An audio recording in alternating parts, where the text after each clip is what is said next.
De Maïmonide, le Guide des égarés, première partie, chapitre 62. On nous a prescrit la bénédiction sacerdotale dans laquelle le nom de l'Éternel se prononce tel qu'il est écrit, et c'est là le Shem HaMeforash.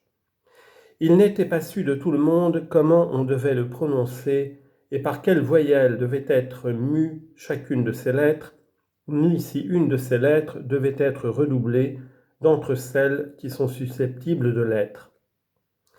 Les hommes instruits se transmettaient cela les uns aux autres, je veux dire la manière de prononcer son nom, qu'ils n'enseignaient à personne, excepté aux disciples d'élite une fois par semaine. Je crois que lorsque les docteurs disent le nom de 4 lettres, les sages le transmettent à leurs fils et à leurs disciples une fois par semaine. Il ne s'agit pas là seulement de la manière de le prononcer, mais aussi de l'enseignement de l'idée en vue de laquelle ce nom a été improvisé et dans laquelle il y a également un mystère divin. On possédait aussi un nom qui renfermait 12 lettres et qui était inférieur en sainteté au nom de 4 lettres. Ce qu'il y a de plus probable, selon moi, c'est que ce n'était pas là un seul nom, mais 2 ou 3 qui, réunis ensemble, avaient 12 lettres. C'est celui qu'on substituait toutes les fois que le nom de 4 lettres se présentait dans la lecture, ainsi que nous substituons aujourd'hui celui qui commence par Aleph, Dalet. Ce nom de 12 lettres avait sans doute aussi un sens plus particulier que celui qu'indique le nom d'Adonai. Il n'était point interdit de l'enseigner et on n'en faisait mystère à aucun des hommes de science, mais au contraire on l'enseignait à quiconque désirait l'apprendre. Il n'en était pas ainsi du nom tétragrammate, car aucun de ceux qui le savaient ne l'enseignait jamais qu'à son fils et à son disciple une fois par semaine.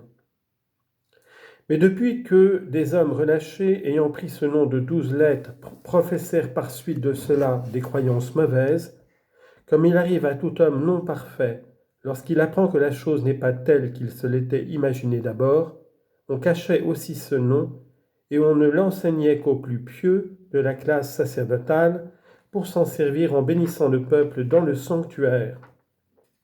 Car déjà à cause de la corruption des hommes, on avait cessé de prononcer le Shem HaMeforash même dans le sanctuaire.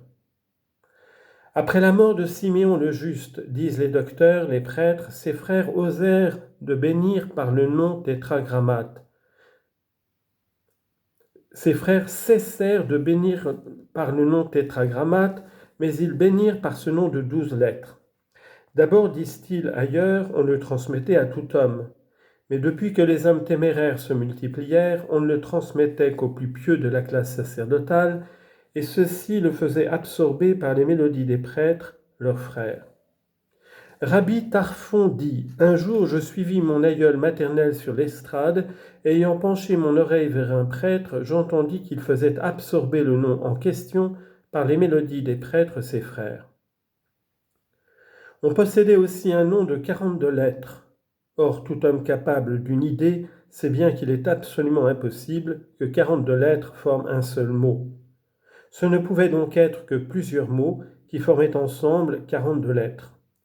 Ces mots, on ne saurait en douter, indiquaient nécessairement certaines idées qui devaient rapprocher l'homme de la véritable conception de l'essence divine, par le procédé dont nous avons parlé.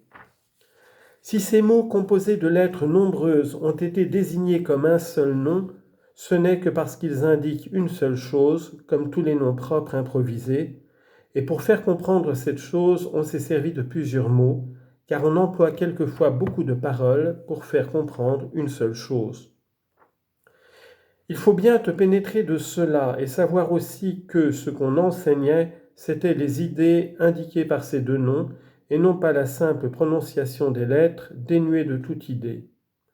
On n'a jamais appliqué au dit nom de 12 lettres ni à celui de 42 lettres la dénomination de Shem HaMeforash.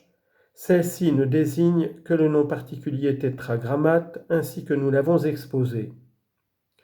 Quant à ces 2 autres noms, ils renfermaient nécessairement un certain enseignement métaphysique, et la preuve que l'un renfermait un enseignement de ce genre, c'est que les docteurs disent à cet égard « Le nom de 42 lettres est très saint et on ne transmet qu'à l'homme pieux se trouvant dans l'âge moyen, qui ne se met pas en colère, ni ne s'enivre, ni ne persiste dans ses mœurs mauvaises, et qui parle avec douceur aux créatures. Quiconque connaît ce nom et le garde avec attention et avec pureté est aimé là-haut et chéri ici-bas.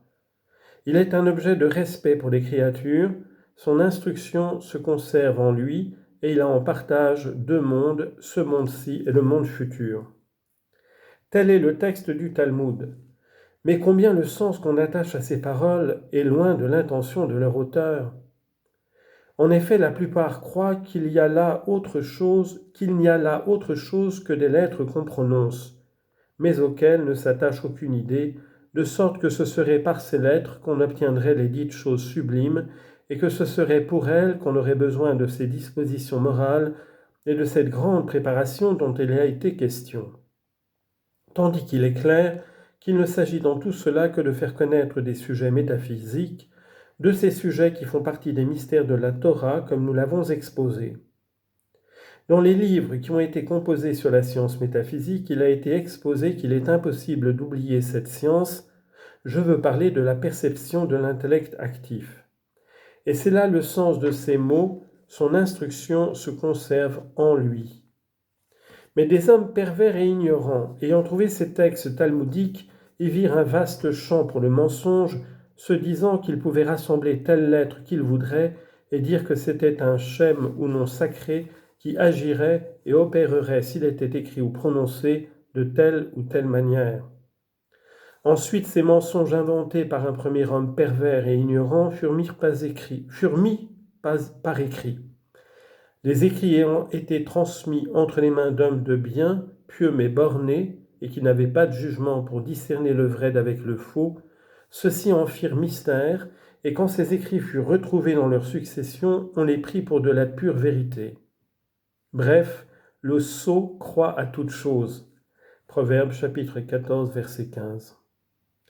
Nous nous sommes écartés de notre sujet sublime et de notre spéculation subtile pour nous ingénier à réfuter une folie dont l'absurdité est manifeste pour quiconque a seulement commencé les études.